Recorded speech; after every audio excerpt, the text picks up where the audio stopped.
Assalamualaikum warahmatullahi wabarakatuh. Hai teman-teman, kami dari kelompok 1 yang beranggotakan Wahyu Hairul Riza dan saya Agustina Dwi Prastanti akan mempresentasikan materi pendidikan dan konsultasi gizi. Dosen pengampu mata kuliah pendidikan gizi yaitu Ibu Pradipta Kurniasanti SKM M Gizi. Yuk ikuti video ini sampai selesai.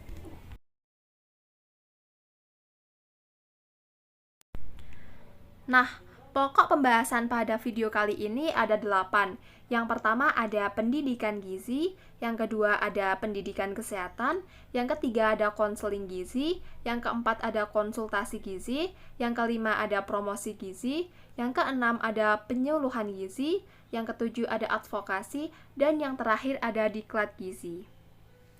Materi yang pertama akan dijelaskan oleh rekan saya, Wahyu Hairul Riza.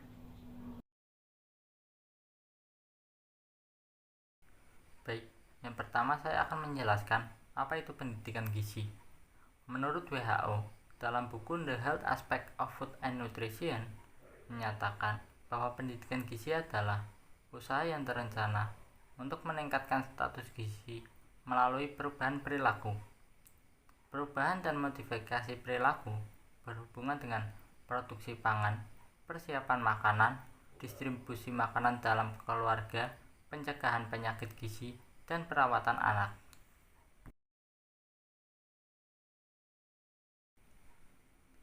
Selanjutnya, apa sih tujuan pendidikan gizi? Menurut WHO, secara umum, pendidikan gizi bertujuan mendorong terjadinya perubahan perilaku yang positif yang berhubungan dengan makanan dan gizi. Peningkatan mutu gizi dilakukan melalui beberapa cara. Yang pertama, perbaikan pola konsumsi makanan yang sesuai dengan gizi seimbang. Yang kedua, perbaikan perilaku sadar gizi, aktivitas fisik, dan kesehatan. Yang ketiga, peningkatan akses dan mutu pelayanan gizi yang sesuai dengan kemajuan ilmu dan teknologi. Yang keempat, peningkatan sistem kewaspadaan pangan dan gizi.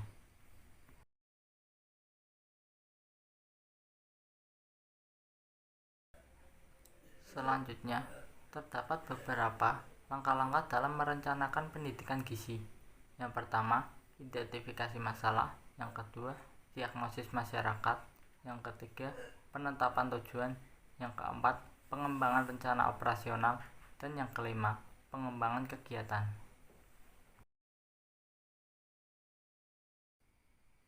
Langkah pertama yaitu identifikasi masalah. Nah, dalam mengidentifikasi masalah, ada beberapa hal yang perlu diperhatikan. Yang pertama, keberadaan dan penyebab masalah. Yang kedua, karakteristik populasi. Yang ketiga, kondisi geografis. Nah, langkah selanjutnya yang kedua yaitu diagnosis masyarakat. Dalam rangka perencanaan materi dan teknik pendidikan, ada beberapa hal yang harus diketahui, yaitu yang pertama, pengetahuan, sikap, dan keterampilan masyarakat. Yang kedua, perilaku spesifik yang berhubungan dengan masalah gizi.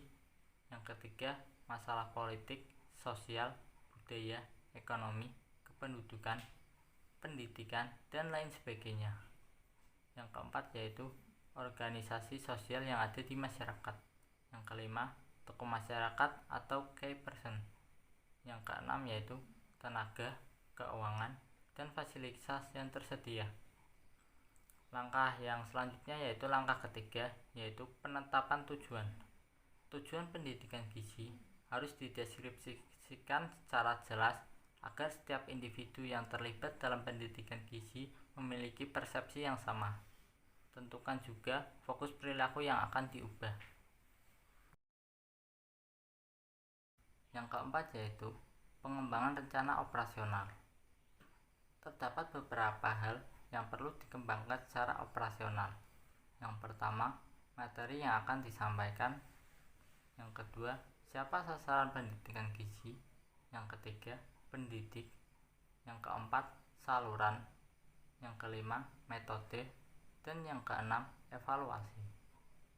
Yang kelima yaitu pengembangan kegiatan. Kegiatan pendidikan gizi harus dijabarkan secara terperinci dan lengkap.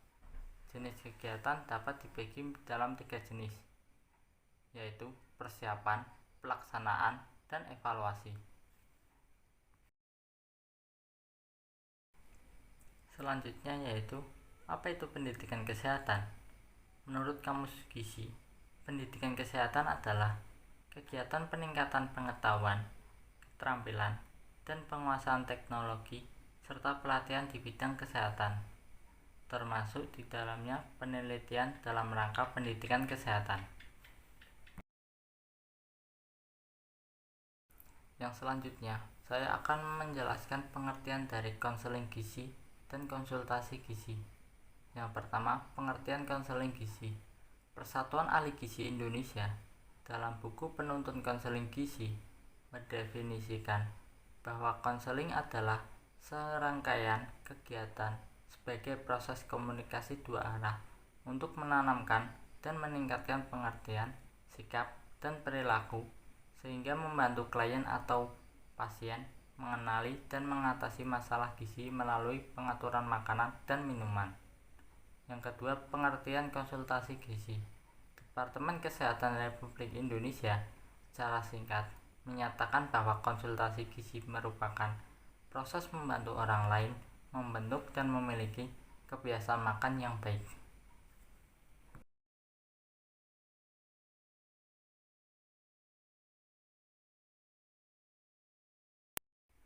Selanjutnya, saya akan menjelaskan tentang apa perbedaan konseling dan konsultasi gizi. Persagi membedakan antara konseling dan konsultasi gizi dalam 4 aspek, yaitu tujuan, sasaran, proses, dan hubungan atau kedudukan. Yang pertama yaitu tujuan. Tujuan konseling gizi yaitu membantu klien mengidentifikasi dan menganalisis masalah klien serta memberikan alternatif pemecahan masalah. Sedangkan tujuan dari konsultasi gizi membantu klien dalam mengidentifikasi dan menganalisis masalah yang dihadapi klien. Yang kedua yaitu sasaran. Sasaran konseling gizi yaitu individu dan sasaran konsultasi gizi yaitu individu. Yang ketiga, proses. Proses konseling yaitu menggali informasi dengan keterampilan mendengarkan dan mempelajari serta membangun percaya diri agar klien mampu mengambil keputusan untuk mengatasi masalahnya sendiri. Dan untuk proses konsultasi gizi yaitu membantu klien untuk memecahkan masalah sesuai dengan masalah yang dihadapi klien. Dan yang keempat yaitu hubungan atau kedudukan. Untuk konseling gizi yaitu horizontal. Kedudukan klien dan konselor sejajar. Yang dihadapi konselor adalah klien. Sedangkan untuk hubungan dan kedudukan konsultasi gizi yaitu vertikal. Kedudukan konsultan lebih tinggi dari klien. Yang dihadapi konsultan adalah klien.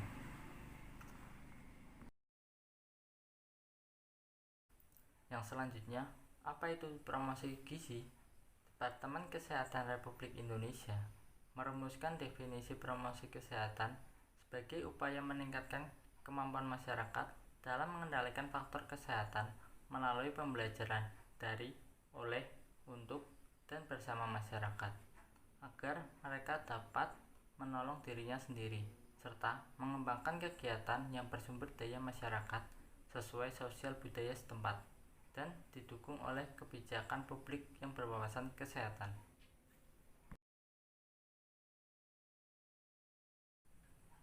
Yang selanjutnya yaitu tujuan promosi gizi. Promosi gizi melibatkan 3 strategi dasar sesuai dengan konsep kesehatan masyarakat, yaitu antara lain: yang pertama, meningkatkan kondisi sosial masyarakat. Yang kedua, mencegah kondisi sosial dari ancaman kesehatan. Dan yang ketiga, menetralisir kondisi sosial yang menyebabkan kesakitan, seperti tingginya angka pengangguran dapat dikurangi dengan mengadakan pendidikan dan latihan yang dapat meningkatkan keterampilan tertentu. Baik, untuk materi yang selanjutnya akan dijelaskan oleh Agustina. Kepada Agustina dipersilakan. Baik, terima kasih. Saya akan menjelaskan materi selanjutnya. Jadi, Dengan promosi gizi akan menjamin setiap orang mendapatkan makanan yang sesuai dengan sosial budaya serta kebutuhan gizinya. Promosi gizi dapat dilaksanakan di berbagai institusi, misalnya pada promosi gizi di sekolah. Ada beberapa stakeholder yang harus dilibatkan, antara lain ada murid, orang tua atau wali murid, ahli gizi, industri makanan, pemerintah, serta tokoh masyarakat.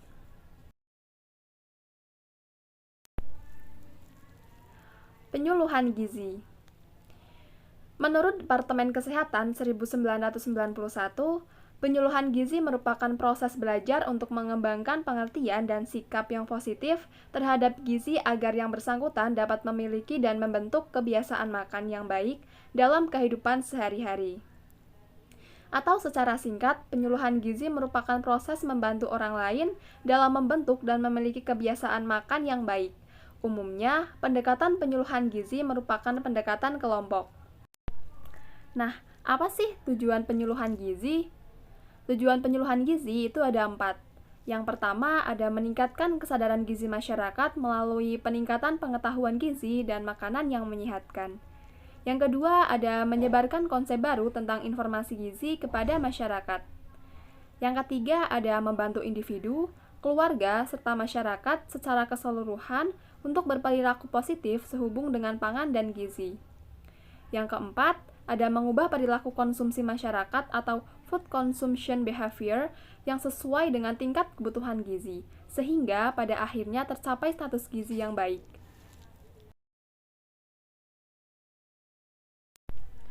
Materi selanjutnya yaitu ada advokasi. Apa sih advokasi itu? Menurut Sukijonoto Atmojo 2007, ditinjau dari segi komunikasi, advokasi adalah salah satu komunikasi personal, interpersonal, maupun massa yang ditunjukkan kepada para penentu kebijakan atau para pembuat keputusan pada semua tingkatan dan tatanan sosial. Sedangkan menurut Departemen Kesehatan Republik Indonesia 2001, advokasi gizi adalah upaya sistematis yang terorganisir untuk melancarkan aksi dengan tujuan terjadinya perubahan kebijakan, perubahan pelaksanaan, dan perubahan perilaku di dalam pengelolaan program pangan dan gizi. Lalu, apa sih tujuan advokasi itu? Tujuan advokasi ada 4. Yang pertama ada meningkatkan keyakinan para penentu kebijakan dalam melaksanakan perubahan kebijakan serta perubahan pelaksanaan kebijakan bidang pangan dan gizi. Yang kedua ada meningkatkan keyakinan bahwa masalah pangan dan gizi harus dipecahkan secara bersama, tidak terpisahkan, dan memerlukan kesepakatan dalam bentuk kemitraan, didukung oleh keputusan serta kepedulian pemimpin daerah. Yang ketiga ada adanya komitmen dari para penentu kebijakan dan masyarakat tentang penanggulangan masalah pangan dan gizi yang merupakan hak setiap warga negara yang wajib dipenuhi. Yang keempat, yaitu meningkatkan pemanfaatan sistem kewaspadaan pangan dan gizi sebagai salah satu alat bantu untuk mengelola masalah pangan dan gizi. Materi selanjutnya yaitu sasaran advokasi. Sasaran advokasi gizi meliputi stakeholder yang terkait dengan pangan dan gizi. Secara umum, sasaran advokasi gizi adalah gubernur, bupati atau wali kota dengan jajarannya, Dewan Perwakilan Rakyat Daerah atau DPRD, Badan Perencanaan Pembangunan Daerah atau Bapeda, media massa, lembaga swadaya masyarakat atau LSM, dan tokoh masyarakat ataupun tokoh agama. Keberhasilan advokasi. Keberhasilan advokasi gizi dapat dilihat dari berbagai indikator. Indikator tersebut antara lain yaitu komitmen pengambilan keputusan, penyediaan anggaran, perilaku, dan perbaikan status gizi. Komitmen pengambilan keputusan dapat berupa surat keputusan, surat edaran, instruksi, naskah kerjasama, dan kebulatan tekad. Dari segi anggaran, indikatornya adalah tersedianya dana yang cukup dari sumber lain untuk pelaksanaan kegiatan pangan dan gizi. Indikator paling utama keberhasilan advokasi adalah tercapainya status gizi yang baik dan menurunnya kejadian malnutrisi di masyarakat. Materi selanjutnya yaitu pendidikan dan pelatihan gizi atau diklat gizi. Dalam rangka pengembangan sumber daya di institusi, baik departemen maupun non-departemen sering melaksanakan kegiatan dalam bentuk diklat. Istilah pendidikan dan pelatihan secara umum mempunyai arti yang berbeda, tetapi dalam kegiatannya ada beberapa persamaan. Pendidikan dalam bahasa Inggris disebut dengan education, dan pelatihan disebut dengan training.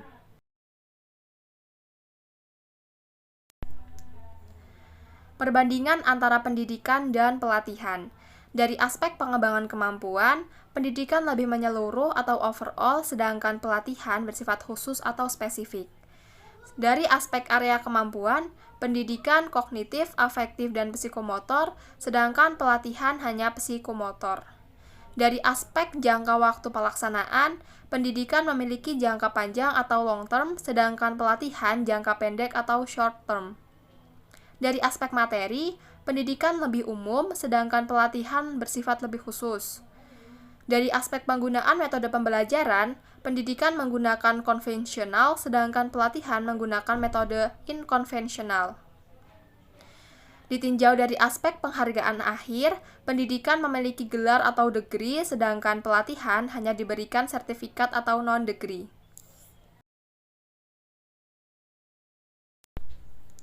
Lalu, apa sih tujuan pelatihan? Beberapa pakar di bidang pelatihan mengemukakan pendapat yang berbeda-beda tentang tujuan pelatihan. Namun, dari beberapa aspek ada unsur kesamaan. DLS 1975 mengemukakan, the objective of train is to achieve a change in the behavior of those trained. Kalau diterjemahkan secara bebas, yaitu tujuan pelatihan adalah mencapai perubahan perilaku individu yang terlatih.